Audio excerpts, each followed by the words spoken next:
Hello and welcome to this course. I'm really excited to present to you Intro to Workflows and kind of just getting deep into what a workflow is, kind of understanding its different components. I know it's being talked about a lot in the internet, and sometimes it could be very overwhelming, people talking about AI workflows. So here we're just going to set the tone and basically guide you through each and every step of what a workflow is, breaking it down into smaller components. What is a node? What is a trigger? What is how the data is transformed across a workflow. So bear with me. This is going to be a very basic intro to workflows. So basically what every course starts with is this question of what is it what we're learning? And in this case, it's a workflow. So how would you describe a workflow? I've kind of known definitions to be very, very varying across.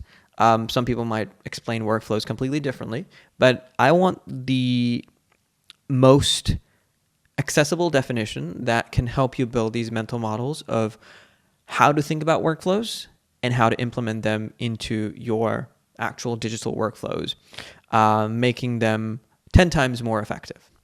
So the definition of a workflow is steps of work in order. So if you're doing different type of work in order, like number 1, number 2, number 3, and this is the order of it, that could be considered a workflow. So let's kind of look at a real life example of writing and publishing a blog. So you first have to draft that blog, you have to review that blog, and you have to publish that blog. That's a very basic description of a work, like writing and publishing a blog. There could be, of course, different components in it, like draft 1, draft 2, draft 3, and then review 1, review 2, review 3. And another thing is don't get yourself married to this idea this is just work. That work could be broken down into smaller tasks, like maybe page 1, page 2, page 3. That's a very facetious example, but think about these as this idea of encapsulated in terms of, this is some work we're doing, then we're doing another work, and then we're doing some other work. Another example could be processing a customer order. So you receive an order, you pack it, and you ship it, and adding a new lead, which is more of a digital task rather than something that exists in the physical world. So form submission, adding something to CRM, and sending out an email, right? So if we migrate to computer land, which is a little bit different than physical workflows, you can think about work as keeping an eye out for data, transforming data, and maybe alerting you based on certain characteristics. So what is keeping an eye out for data? So a lot of these workflows are going to be looking, and they're going to be listening for a particular action, and that will basically allow them to get started with another work. So an example could be receive Typeform submission, or a Google form submission, and then maybe start a process. So you can think about this work as keeping an eye out for data. And these kind of things are kind of known as triggers.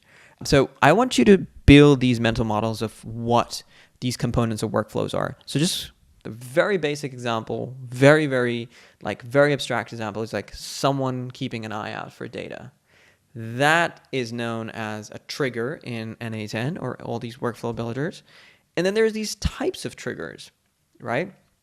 So you have these types of triggers in terms of, is it an in-app action, meaning if there's a new row added to Excel? Is it something like a manual trigger where you press it?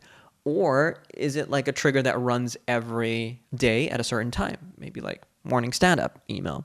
Or it's a webhook. We'll talk about what webhooks are, but I want you to focus mainly on this idea of building this mental model. What is the work we're doing? What kind of work it is? Maybe build a mental model it's kind of listening for something to happen. Oh, that's called a trigger. And then there's multiple types of triggers. Then basically one could be, the other type could be transformation of data. This is kind of part of what a node is. And you could transform data into multiple things. Maybe you can pass data from a PDF to an LLM or vice versa and basically transform that data. And this is one part of the work. This is not an exhaustive list. It's just kind of giving you a taste of what kind of work there can be. Alerting me, which is basically whenever something is done, you can basically alert the person.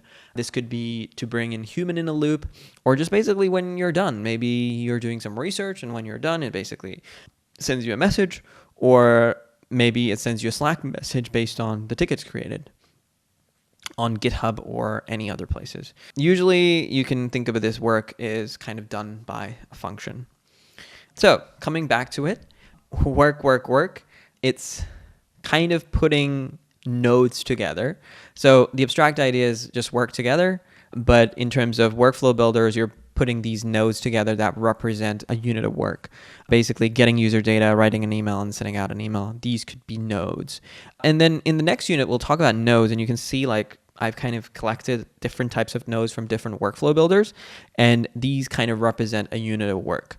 A node could be a trigger as well, but in this case, we're just kind of looking at that work, and in this case, it's a website scraper. We'll talk about it in the next unit, and we'll kind of implement these, but you can see that all of these workflow builders have nodes. So just to kind of wrap it off, stitching together multiple units of work that kind of are represented in nodes in different workflow builders could be a workflow. But this shouldn't be your definition. I want you to basically build these mental models as we kind of go along, because there might be some variation as it comes along. So I will see you in the nodes unit. And yeah, take care.